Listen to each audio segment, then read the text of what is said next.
So a little bit about myself. My undergraduate's actually in mathematics. So I did my BS in mathematics, and I liked math. I really love math. It's fun. It's great to make an argument that no one, like really prove yourself right. Like you can actually prove yourself right in math, and I like to win an argument, so that was fun. But then I got interested in, and I was always interested in geology, but when I was a kid, I was really into dinosaurs. How many people in here like dinosaurs? I should see a lot more hands than that. Be honest, right? Yeah. Dinosaurs are a great gateway drug to geology. And I said, for my master's, I wanted to do some work in paleontology, so that's what I did for my MS. And for my PhD, I did work in a branch of geology called biogeochemistry, which sounds very technical, but all that means is it's the science of how living things influence the rock record and the chemistry of the rocks that we find. So when Karen invited me to do a talk again, I was very excited because I love this audience. It's great talking to an audience. I teach at Jefferson Community College. I am really lucky. I am really lucky to have the best job on earth. I love my students. I love working there. But one of the reasons I like to give presentations like this to the public is that you're all volunteering to be here. You're not here for a grade. You're not here because you needed a gen ed and geology sounded substantially less scary than physics or chemistry. You're really here because you're interested in the local geology. And that's actually where I got started. I started at Field Museum of Natural History, working as a docent. I love that. It was the best experience of my life, changed me as a teacher. I know I do have a couple students in the audience, and if you're interested in teaching, try being a docent in a library, docent in a museum, something like that. You'll really learn some valuable skills. Yeah? I don't know, I just wanted to see if that's going to match up. If that's going to do its... It keeps on going downhill from there. So I'm just going to let it, rocks don't need a computer, which is funny because that's what I did my research with. Is I was mostly a computer programmer. So I know how awful they can genuinely be. So that's why I'm pretty smooth with this. I'll let it do its own thing. So it's winter in the North Country. And when I was thinking, when Karen said, well, what do you want your topic to be on? I thought, well, let's tie it back to something that's on everybody's mind, which is snow and ice and those sorts of things. So let's talk about glaciers. Now, I have some beautiful pictures of glaciers on the screen. Right now, I'm just looking for shorthand to remind myself where I am. This is basically like my lecture notes only. I'm just trying to keep on topic. So, I realized when writing this presentation, I could talk for hours and hours and hours, and you might dutifully sit there or you might walk out. But I decided to narrow it down to helping you learn, or at least what I hope you learn, which is the answers to two major questions. One, what is a glacier and how do they work? Why do we have glaciers behave the way they do? Do we have a dry erase board? Just in case we... Oh, awesome. Who needs... Just turn it around. Just put it this way? Or, yeah. Just turn it around. Spectacular! Yay! Awesome! So, we're North Country folk. We're used to making do with what we have. So the first thing I want to be able to talk to you about is what is a glacier, how does it work? The other thing, and I hope you walk away from here with a better picture of what a glacier actually is. I had no idea I was on camera, so let's hopefully I'll forget I'm on camera. Also, it's how to, and hopefully we'll have the screen up because I have some really fantastic photos. Basically, how to identify glacial features in your area. Because one of the things, if fish could talk, they probably wouldn't have a word for water, right? Because they live in water. It surrounds them every day. They don't even notice it because the water's all around them. And that's a little bit about like looking at glacial features in the North Country. They're so all around us. Your soil, that hill, Thompson Park Hill, the lakes, everything you see around you has in one way or another been touched by glaciers. So I have, for example, a picture of a rock that my friend Bethany was like, well, that's not an important rock. My mom painted that rock.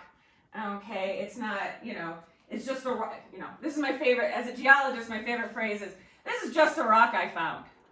It's just a rock. But every rock has a story.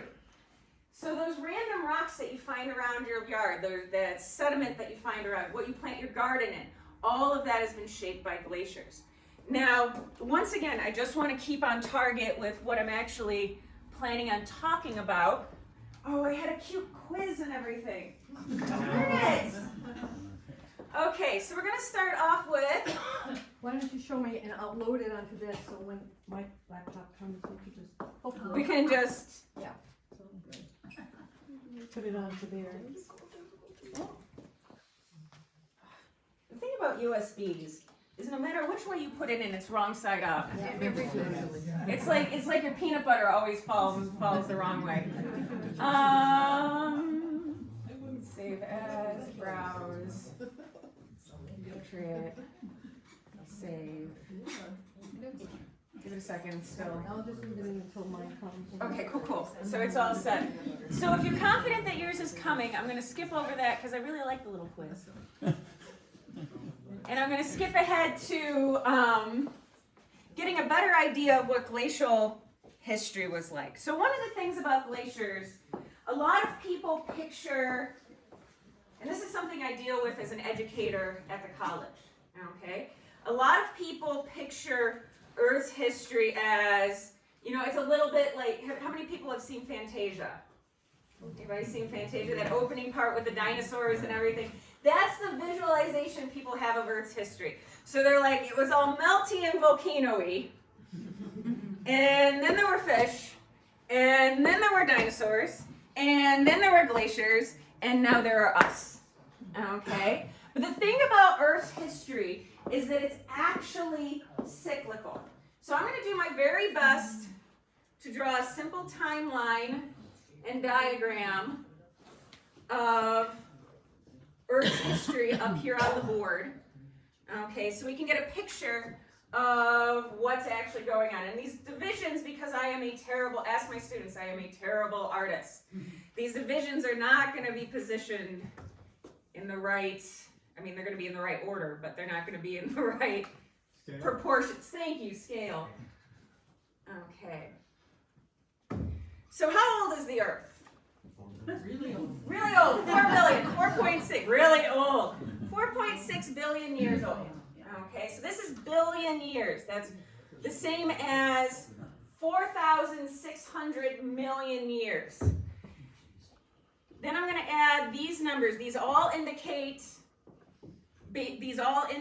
in billions of years. So I got 3.8, 2.5, 0.5, and 0. In other words, when is this? Now. Excellent. So we're 2020 then. Right, 2020. we don't really go on down to that scale in my family.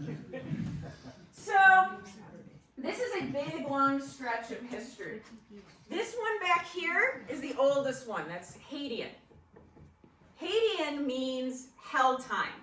And this is when the Earth was what it looked, like it had in Fantasia with all the volcanoes and everything like that. I'm not saying that Fantasia is bad, that gives you a bad picture of different segments, but it's a very selective picture of Earth's history. So we have the Hadean, which is the hell period, okay? And this is when Earth just formed, its surface is still cooling, there's lots of volcanoes. Then next up, there's the Archean. And the Archean is when we start seeing life. Now, it's not big, complicated life like you and me. It's single-celled organisms.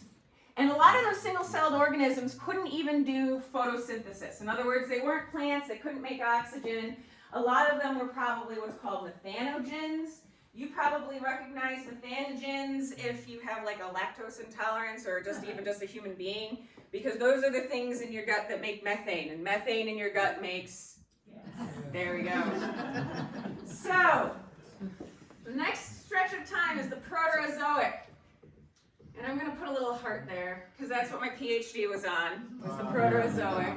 Aw, I love the Proterozoic, because the Proterozoic is the interesting period of time where sometime in the Archean we had the evolution of oxygenic photosynthesizers. That means little tiny single-celled plants that could make oxygen. And it radically changed Earth. You know, you hear all the time, humans are changing Earth, humans are changing Earth. Not like oxygenic phototrophs did. They killed off everything else on Earth because they radically changed the chemistry of Earth. It went from what's called a reducing atmosphere, which means that you have methane and sulfide and other things that are stinky, all the way to an oxidizing atmosphere, which is the kind of atmosphere we need to breathe. So that's the Proterozoic. Then this last branch of time is the Phanerozoic. And this is when we have all the interesting things happening. Okay, this is when we have organisms, complex shelly organisms, and it goes all the way through dinosaurs and all that kind of stuff. So we have the Phanerozoic, and that's divided up further into the eons of the Paleozoic, Mesozoic, and Cenozoic. That's when we're in today. Now, why am I talking about this when I'm supposed to be talking about glaciers? Because it's important to realize that glaciers are a part of Earth's history in cycles. So, I'm going to do a little, divide this in half. I'm going to call this top half hot, and I'm going to call this bottom half cold. If we talk about Earth's history, we don't have a really good idea about what was going on in the Hadean, because sometime around 3.8 billion years ago, we had this event called the late Hadean bombardment, which was a giant series of meteor strikes. If you look up at the moon and you see the moon's craters, that's what formed most of the craters that you actually see on the moon, was this late Hadean bombardment. So Earth and the moon system were like smacked really hard with meteors, and it basically wiped Earth's hard drive. All the evidence of rocks, we have very few rocks that predate about 3.8 billion years ago. Now in the Archean, we have a little bit better history, and we know that during some time periods it was hot, but then some time periods it got very cold.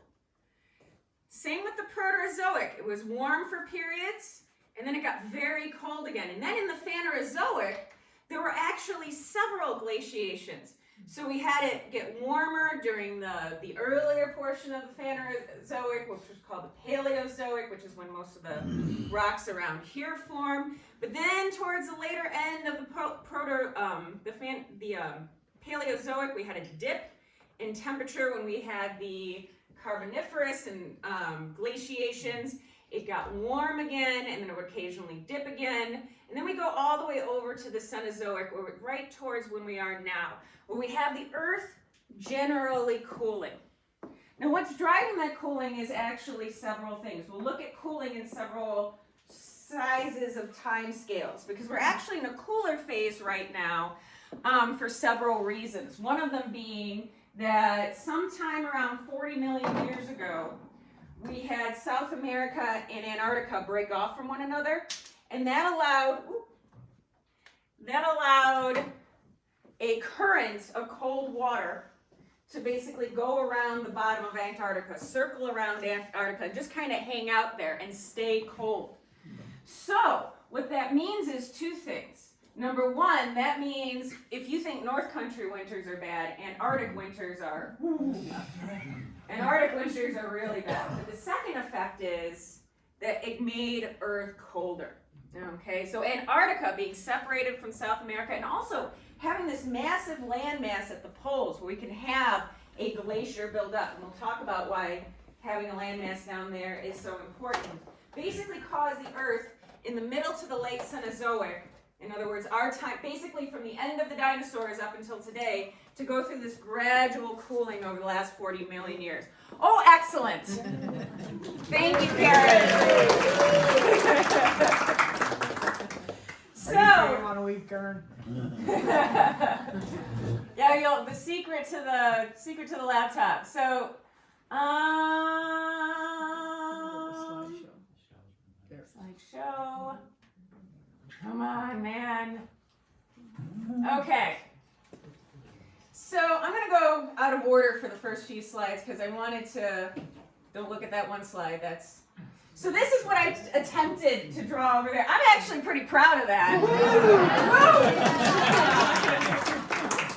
So yeah, that's what we're looking at. This is what I was talking about with the Carboniferous and the Carboniferous Ice Age and the Permian Ice Age over here and the Pleistocene Ice Age. Yeah, I did a pretty good job. So it's almost like I teach geology for a living. So the point of this whole diagram that I was going to spend 2 minutes on, but I try to fill up the time period between we're getting the laptop to work, is that the Earth is basically going through climate cycles. The Earth has been far colder even than it was during, see, we have this little dip over here in the Cenozoic.